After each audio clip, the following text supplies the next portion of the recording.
Welcome to Roofing Road Trips, the podcast that takes you on a thrilling journey across the world of roofing. From fascinating interviews with roofing experts to on-the-road adventures, we'll uncover the stories, innovations, and challenges that shape the rooftops over our heads. So fasten your seatbelts and join us as we embark on this exciting roofing road trip. Hello and welcome to another Roofing Road Trips from Roofers Coffee Shop. My name is Heidi Ellsworth, and we're here to talk about one of the hottest topics in roofing, and that's service and maintenance. And not just about service and maintenance, but how you can grow your service and maintenance, how you can grow your business by adding service and maintenance, and then how you grow that division to really see success, amazing margins, and all the great things that go with it from sales and marketing perspective. So we, of course, had to get the person who knows more about service and maintenance than anyone I know. And that is Tracey Donels with Service First Solutions. Tracey, welcome to the show. Thank you very much, Heidi. Thank you very much. You know, you and I have been working together for so many years. And I was so lucky to be working with NRP as you were running the full service. You were just growing this huge service department at K-Post. So it was always fun to see what you were doing. And now that you've brought it to consulting wise and training wise to the industry, brilliant, absolutely spectacular. So tell us a little bit, introduce yourself, because I'm getting excited and talking on. Introduce yourself and tell us about your company. I will. And, you know, until you said that, I really didn't think about it. I really think of service as an information business. And when we met, we were both in the information business. Yeah. Right. And now we're both out here helping contractors grow through the ways that are, I guess, is our expertise level. And right. To that, my name is Tracey Donels. I run Service First Solutions. I've been in the commercial industry, roofing industry for about 20 years. And all 20 years of that has been spent either working and growing a service department or helping other service departments do that very same thing. Service has been my number one focus since the day I entered the industry, and I love it. And that's why I do what I do, is because I get to stay focused in service and help people grow their departments all across the country. And that's what we really try to do at Service First. No matter what size you are of a commercial firm, every roofer needs to have a service department. But the ones that really take advantage of it and really chase it can really develop those relationships and grab all of those long-term benefits that everybody knows are out there with the service department. But sometimes we just get a little busy, we get a little sidetracked, or maybe we're just having so much success somewhere else. Yeah. And we forget what's going on over here. We don't have time. So that's where we try to come in and try to be that extra set of hands, that roadmap for growth, whether you're talking about starting, growing, or scaling your service department. Right. And, you know, just before we kind of dive into that, I just think for everyone out there, you know, watching over the roofing industry over the years, a strong service and maintenance department, like you said, you know, sometimes it gets a little bit forgotten, but that service and maintenance department will take you through so many ups and downs of a business, because you're building the relationships with the building owners, you're solving problems, they come to you, not even to mention, you know, the dollars around this. So just before we even start, share just a little bit around that. Like, why is it so important to the overall business that you have a service and maintenance department? So, I mean, first and foremost, we know we have to take care of the products that we put down. And we know that we're not perfect. One of my mentors in the business said, Tracey, it's construction. We're going to screw up someplace, right? We can't be perfect. So we know we have to have a service department. And we all have heard of the financial benefits that you spoke of. You know, when I got into this industry, a lot of people spoke of, well, service pays the overhead. Right, service pays the bills, right, and all the other stuff we can it could be sprinkles, right? So can keep the lights on. That's another one, right? Service keeps the lights on. That one a lot. But if we, like I said, if we can take that approach and just go out and chase it rather than really keep the lights on, we get all these extra added benefits that you see these large firms, these large service departments taking advantage of. And those are the repeat customers, right? Like you said, right? They're going to take you through the ups and downs. Every roof needs maintenance one time or another. And in a good economy, service is important. In a bad economy, service is vital. Yeah. And to really build that customer loyalty and that brand loyalty. Very few people in their daily lives fire a service provider that they like and does good work. Right? It's hard to find. I always bring up the example of my wife's hairdresser. Right? Mm-hmm. My wife likes her hairdresser. She does good work. Doesn't matter what the price is. Right? If we go in and it's an extra $30 this month, guess what? We're paying an extra $30. Exactly. We're not asking around. We're not Googling any reviews. We're just paying. And a service department can be very similar like that. And not every job on the project side is just handed to us. But this is where service has that knowledge and that customer base and that relationship. Maybe our bid on the project is just a little smarter because we've been on the roof more than everybody. Right. Yeah. Maybe we know how to sell the customer because we've had that relationship for 5 years or 8 years. And maybe when we get that job, maybe it's just way easier for our projects team to run because we've been servicing them for so many years. We have that relationship. Oh, Luis, thank you so much for helping us out. Heidi in service has been taking care of us for years, but you can't make everything last forever. But so thank you so much for putting this roof on. Right? There's just so much more enthusiastic because they like you. They like your people because of the name that's on their shirt. Mm-hmm. Right? Because you've been helping them and servicing them. And of course, we get paid on time. Because people we have a relationship pay us on time. And think about how many problems we hear about payables and cash flow and stuff like that, especially when we talk about new construction. This service stuff leads us into those re-roofs that are more profitable and they're much quicker turnarounds in terms of cash flow.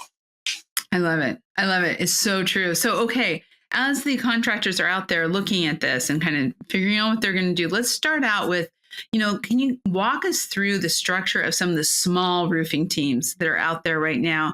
And then how, what they need to be thinking about as whether it's a small company, just 2 people, maybe 3 people in a company, or even a small service department, where like one person, right? Starting that. Talk to us what the structure of those small teams are. So what we find, especially on the smallest of teams, let's say the ones that are, maybe it's a small company and they're really just doing the service that comes to them, right? The service that walks in the door. You're going to get leaks. You're going to get a customer who, hey, their truck backed into a downspout, or they need a new hatch, or they got to replace a skylight or something like that. There is going to be some service that just walks through the door. And a lot of times we see one person really in the office side doing a lot of everything, right? They're scheduling, they're taking the calls, they're doing the paperwork. They might even be sending the invoice, definitely doing the estimates, and maybe walking a roof, right? They are a food truck. And this is an analogy I say a lot of times. They're a food truck. They got one person and they're just working as fast as they can to produce that work. And they might have a couple guys, or they might be pulling people from production to do that work when it comes in. But often when we talk to people and we say, hey, if you want to grow your service department, even if you're going to take service seriously, we think you should have 2 people. To very well get started. Because if you are going to grow, there's going to be lots of stuff to do. And service is all about capacity. Do we have time to address the customer's need? And the need could be several different things. We always think about roof leaks, but just think about turnaround time and how fast you answer the call or schedule work or get the work done.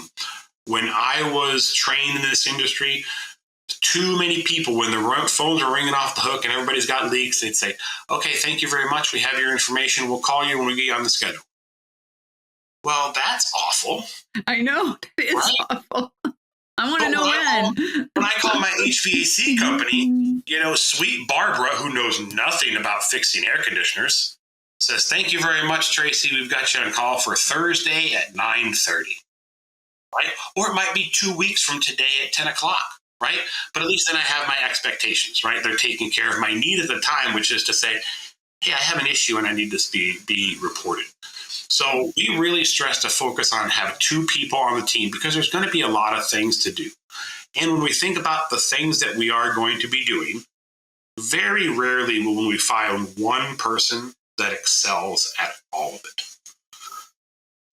Yeah, because there's going to be, let's say, outside tasks that are in the real roofing realm. But so much of service is administration and communication and documentation and stuff like that. And the best service departments I know, the best service salespeople I know, have administrative staffs or help in one way or another to help them do the things that maybe they're not best at, right? And going back to that Chick-fil-A analogy, right? I can't do 3 things if I'm working in the drive-thru. I do one thing. I take orders, or I cook, or I bag, or I take the food, or I clean, right? I'm not doing lots of stuff at one time because ultimately that's gonna cap my capacity. And going back to service is all about turnaround time, all about how fast you can do it. So, Yeah. Go ahead. No. I was just going to say, keep going on that, because as we're talking about going from, so really to just come back to your point, as you're putting your service department in, think about that 2-man crew. And I guess you have my mind whirling, because one of the things I've heard a lot, Tracey, is also when you're thinking about that 2-person crew going out there to the roof. A lot of times pairing somebody with a lot of experience to somebody with a lot of technical, or who maybe has better on technology. I'm not going to say older and younger, because that, it's whoever, but putting those things together can make a great team. And then as you're growing, adding that administrative or coordinator role in there. How do contractors do that? How do you kind of walk them through that process of those roles and growing? So typically, and even if we have these 2 people that are saying, I want to say office staff for the service department, right? They may not be 100% service department, right? The administrator, especially at the beginning, they might also run the front desk or stuff like that. But the key is if we have 2 people working in, let's say, the department, and one is handling the administration, the coordination, the invoicing, and one is handling the estimating, project management, and roof inspections, say like that. If they're doing service half of their 40-hour week or half of their 50-hour week, when service pops up, service needs to be prioritized. Service needs to happen right now. Too often when we share roles, service gets pushed to the back. So I want to make sure that's clear right there. When we have those 2 people, they might specialize in their tasks, but those service tasks have to come first. Right. And then as we have that work coming in, right, we start, like I said, with that 2-person crew. Then as we track certain numbers in the service department, our weekly scorecard will show us just exactly what the next piece we need is. Because when we talk about a small department, like we said, we're doing the work that comes to us. We're doing the work that we have time for. Are we doing everything that we're going to do to go out and get business and sustain business when we're a much larger company? Well, no, we don't have the capacity for that. But the key is doing the smart things first to then grow that. Well, I need to have 1 crew, and then now I need 2 crews, and now I need 3 crews. Along with that, I need an extra person in the office, right? And that gets to do we have the revenue coming in to expand the team of, let's say, support in the office, whether they're administrators, estimators, project managers, superintendents, whatever happens to be. So as you're looking at it, so I want to kind of jump a little bit to sales, because that, to your point, that's how you grow it. So when do they really look at I'm going to ask this in kind of a weird way, because if you think about a roofing company, of course they have their sales teams who are selling. But I know that with you, and you advocate too, to have salespeople that are committed just to service and maintenance. How does that happen? And how do you suggest that going from using your salespeople who are also selling all your re-roof and everything else to that dedicated person to grow that office? So I think eventually it is very important to have those dedicated service salespeople, and at no fault of our normal business revenue generators, right? But those folks are busy. And when you think about it, it's two totally different worlds. The project side, I know the customer needs a re-roof, right? They either came to me or an event happened or my service team saw that we just can't save this roof anymore. One way or another, we found out that they definitely need a re-roof, right? On the service side, too many of our customers don't know they need us. They only know of roof leaks. And because they only know of roof leaks, that's the only roof service that a lot of roofing companies do, because that's the stuff that walks in the door. I've got to get this fixed because of X, right? Because of Y, whatever it happens to be.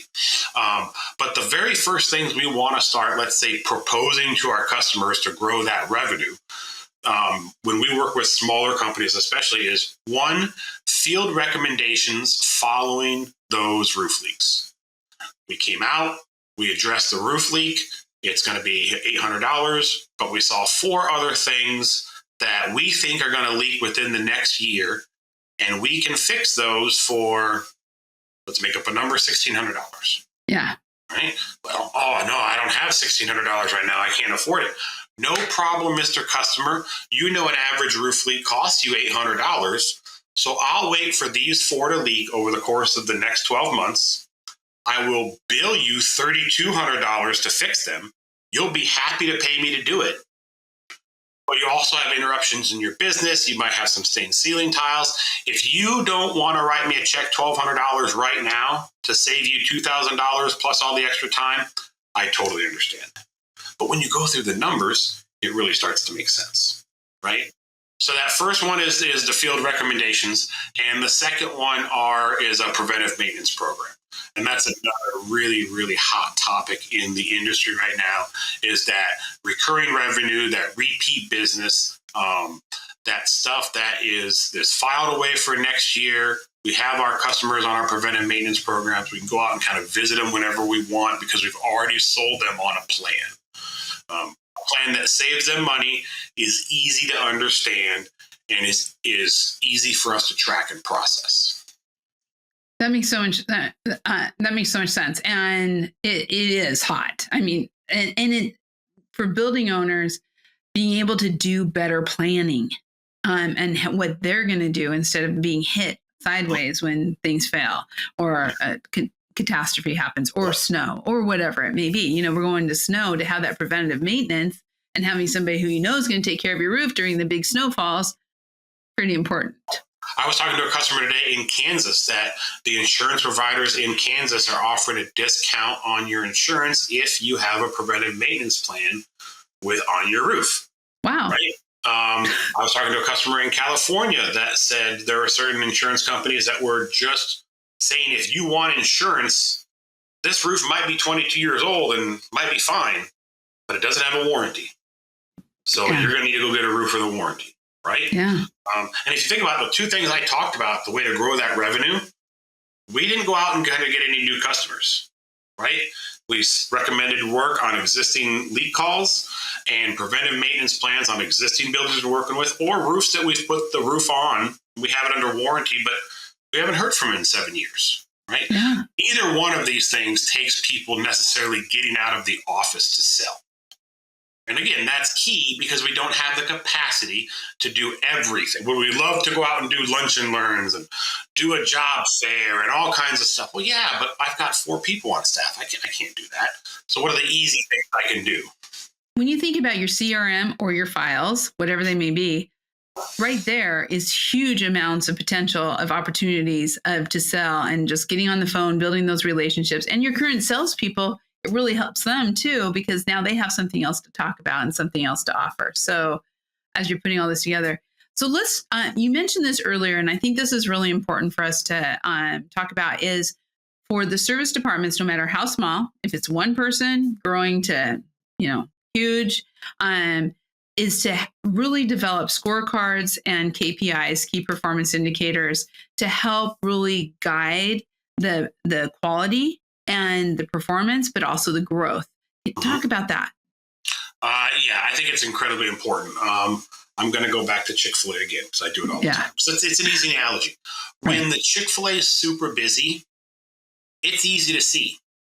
There are cars out the parking lot. They're lined up around the block, and they say, "Wow, we need to put in another lane or another 3 lanes." Well, now in the time of invisible work orders and electronic backlogs and CRMs, we don't see those huge stacks of work orders like we used to in old departments to know what we have to do, how busy we are, what is our turnaround time, are we providing good customer service?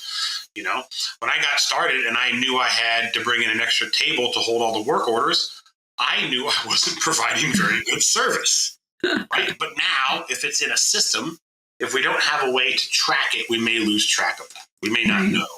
So I think a weekly scorecard is very important. It's something we do with all of our yearly customers immediately when we get started. And the first things we track are going back to the stuff that we have to do. But, you know, if work comes in the doors, what are the things we absolutely have to do to make sure that we're providing good service? So we start with 5 numbers that we track each week. We track how many bids did we deliver to the customer last week from the service realm, and what was the dollar value of those bids. The third number we track is how many bids do we owe the customer? Oh, right. I like that. How many are we behind? How many cars are in our Chick-fil-A drive-through line? Yeah. Because just from those first 3 numbers, I can develop an average number of bids that I can put out a week.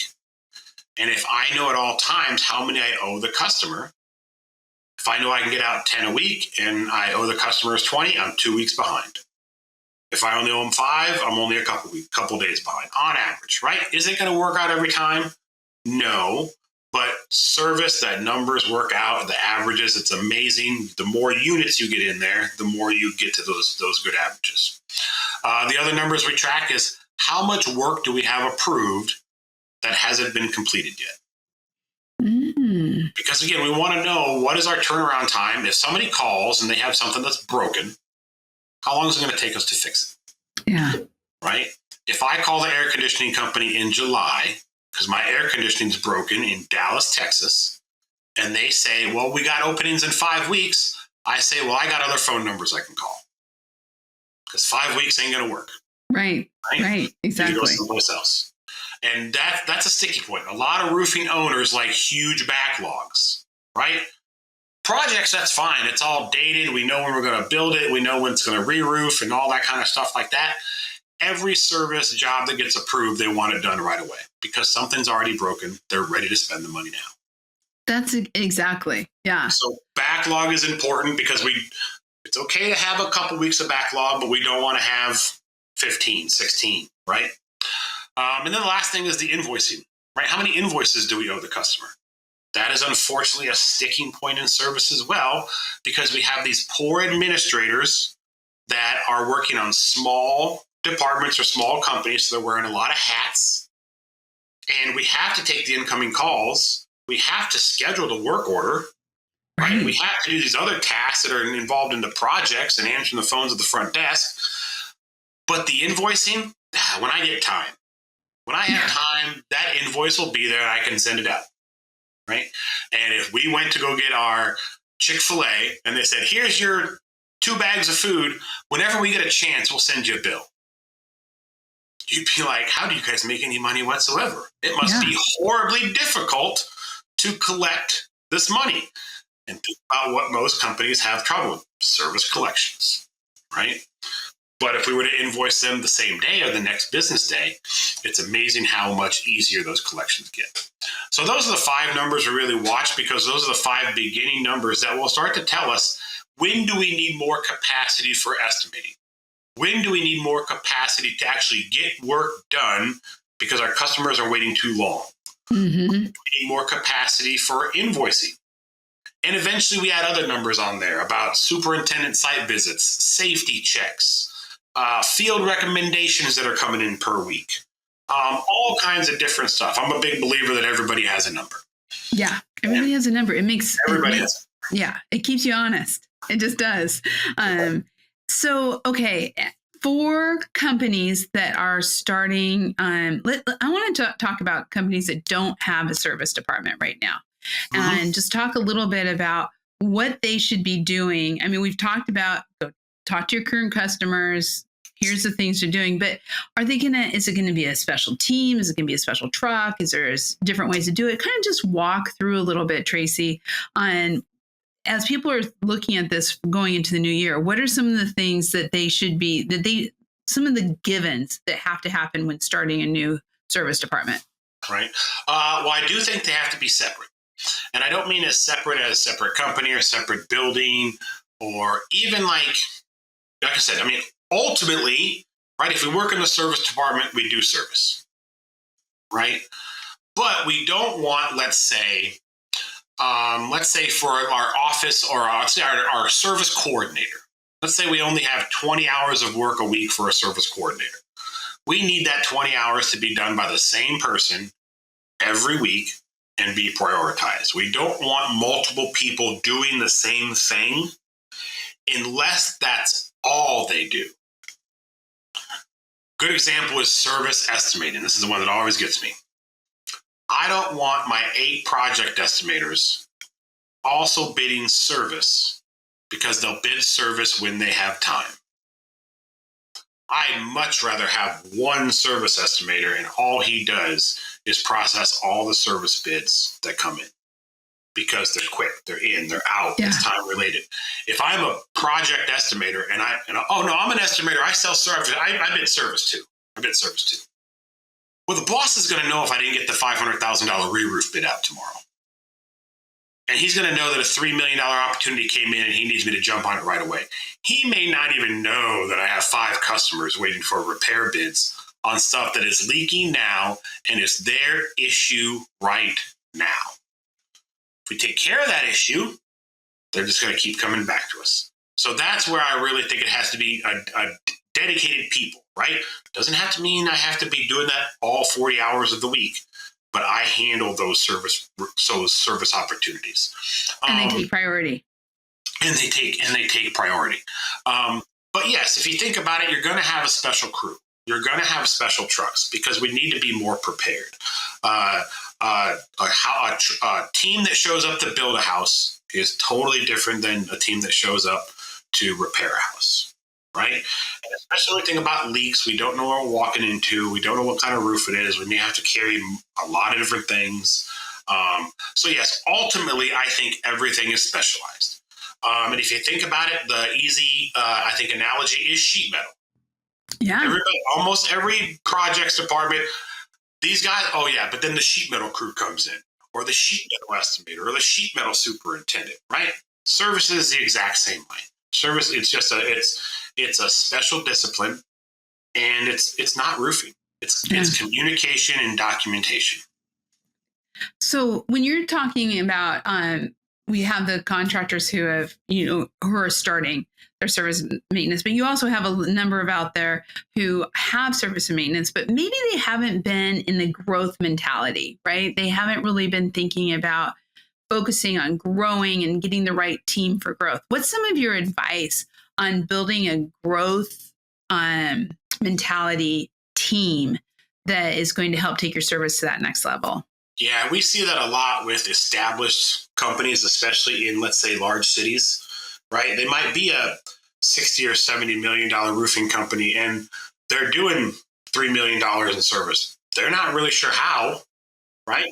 But if you think about it, if we're doing a bunch of project work, that's just going to be more and more service that's coming through the door, that's walking through the door, right? So I've seen a lot of 5, 6, 7 truck departments built entirely on responding to roof leaks and the reports that come in from the customer's consultants, right? From Home Depot's consultant or Lowe's consultant, something like that. And they see all this, but they're still not going out and grabbing the other stuff, right? So what we see there is we really have to define our processes, right? in those departments, we have a lot of things going on, and usually it's happening different ways, a little bit differently each time. And that's why we hear a lot of owners say, oh man, I got services. It's always a fire back there. They don't know what they're doing. No one's went through and said, these are the procedures set up. Okay, we have a leak call. This is exactly from the time the call comes in to the time the invoice goes out. This is how we try to do it each and every time. Are there exceptions? Of course there are exceptions, right? There are exceptions in the Chick-fil-A drive-through line, right? Yeah. Every once in a while, right? So we have to go through and document our processes, right? What are the services we offer? What are the procedures we go through to carry out those services effectively? And who are the people that are assigned to each step of the procedure? And do we have the capacity to do all the steps in a timely manner? Once we start doing that, and it's amazing how much smoother operations can be. And I've had a lot of customers call, we start working with them and they said, we're not really concerned about sales right now because we have more work than we know what to do with, but we need to clean up operations. And we start cleaning up their operations, and what happens? They start selling more because they're making it easier for the customer to buy. They're getting the turnaround time done, right? Mm-hmm. If I got more cars coming through my Chick-fil-A drive-through line, right, because it's a smooth operation, I'm going to start selling more. Right. One of my bosses that me and you both know, he told me one time, he says, don't worry about how much you're selling each thing for. Worry about how many things you're selling. Yeah. Right? So how many times can I get a customer on the call that needs me on their roof? That's the key. What I want to do. Yeah. Because then more often it's going to be, hey, Heidi, my 600,000 square foot EPDM roof's in the parking lot. Nobody's hurt, nothing's wrong, but I guess I need a new roof. Can you help me out with that by chance? And I bet you'd be very happy to help them out. Very happy. Very happy. Wow. Okay, so I want to bring this up. So contractors, as they are getting ready to do this, they can work with you and you will help them develop the KPIs, the SOPs, the operations, the sales. Talk to us a little bit about how contractors can get started with you and what they should be doing. Yeah, so obviously reach out to us, growroofservice.com, info@growroofservice.com. We will set up a consultation. And what we do is we need to learn. Like anybody, we need to learn. So I actually just had a very first call with a customer today, and I just spent the entire time learning what was new since the last time we talked, right? Every sales process has a little bit of a timing to it. Right. So I need to come in and I kind of need to see and need to understand how everything works, who's doing what's the capacity, what's the software we're using, what do the proposals look like, right? We're gonna try to understand everything. And then we're going to take a very EOS or traction approach to it. Yeah. We're going to develop rocks and milestones, and I am not an EOS implementer by any means, but I have been through the system, and there are definitely, I think, things that every roofing owner should be taking from that system and using in their business. So we run it very, very similar to that, and we try to figure out, okay, well, what are the most important things we can do quickly to make the biggest gain on or return on investment. Yeah. Sometimes it's money, sometimes it's quality, often it's time. Mm-hmm. Often it's time. How can we do it a little bit easier, a little bit quicker to save us time? Because then if we have time, I can go do the more important stuff and start working on our business and not necessarily so much in our business. But that's where I think our experience and our knowledge of taking companies from 0 trucks to 25 trucks, or 10 to 20, or 1 to 5 over the course of a year, we've seen the issues all over the place. We don't know all the answers, but we've seen 5 or 6 or 7 things work. 2 or 3 of those might be exactly what you need. Don't recreate the wheel. It's already here. It's already here. It's all in great processes and goals and everything else. So Tracey, thank you so much. So I love this stuff, as you know, and I just I'm so excited for the contractors out there who can get with you, get with Tracey and his team, who are just fantastic, and really not only start, but if you already have one, take it to the next level. This is how it happens. So, Tracey, thank you so much for being here today.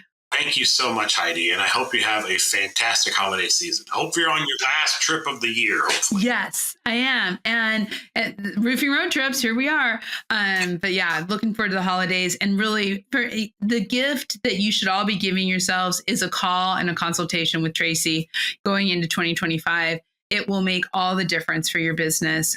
He knows his stuff and his team knows what's going on. So please check out the Service First Solutions directory on Roofers Coffee Shop. We've done a couple other podcasts and there's some great articles. So there's a lot of information that you can take and then makes it really simple for you to get a hold of them too. So, and your website again, Tracey, just so everybody has it.